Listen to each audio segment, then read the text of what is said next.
limited.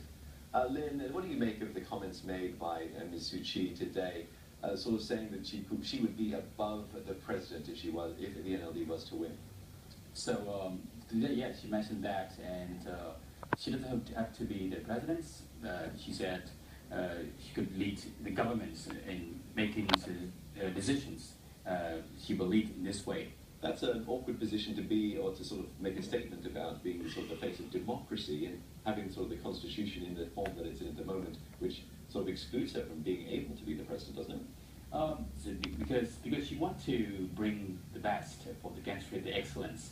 So she's the most qualified leader in the country, who can think of the long-term development for the country. So I believe she can lead the country. But she does have that problem of the constitution to overcome, doesn't she? Yeah. Okay, well, we'll have to tell you more on that one. I guess we'll have to agree on that one. Yeah. Let's move on then to show you mine. We heard some sound bites from him just a moment ago, talking about sort of collaboration with Ms. Suu Kyi. Do you think that there are signs of a possible alliance between the two? I would say that both the Udra Shriman and the Aung San Suu Kyi mentioned that in the faith and for the peoples, for the countries, they can cooperate, work together with any personals, any political parties. So if the people, the personal or the political parties, and they lead in the same path for the development of the country and for the people. Okay, so you're saying there's all this sort of keeping their options open, I suppose, depending on how things sort of turn out. Yeah. Well, there's a lot of attention on the elections here in Myanmar. There's a lot of international media have descended on Yangon for this weekend. How do you see this sort of the reputation of Myanmar sort of at the moment and with such a big spotlight on it? Yeah.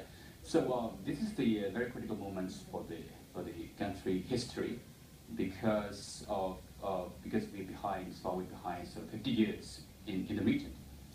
This is, I believe, this is not only about the democracy, but change in the country. It is about the people liberation movement, because people are hungry for changes in the country, and for the reputations for international society. If the results of the elections can meet the expectation of the most of the peoples, and the country reputations will be increased.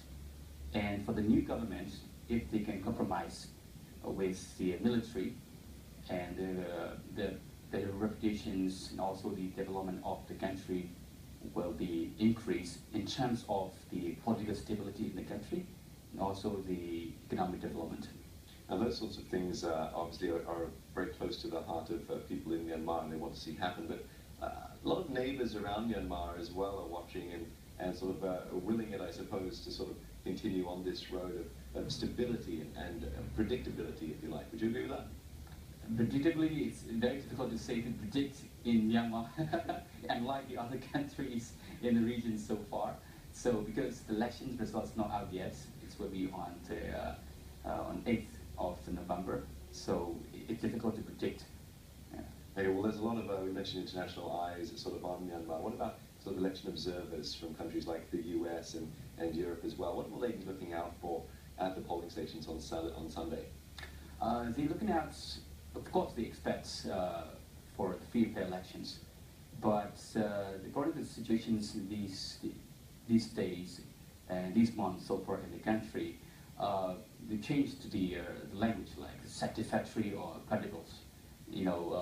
It's acceptable, something like that, because we have a lack of experience in elections, so there might be some difficulties and to meet the expectation of the international society like US and EU standards.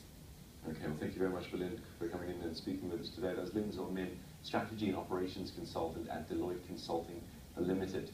Now, Myanmar's elections are being closely watched, as we mentioned, by the media, rights groups as well, and other governments. But as I found out, they aren't the only ones taking an interest in the country's march towards economic and political reform. Myanmar is often heralded as the last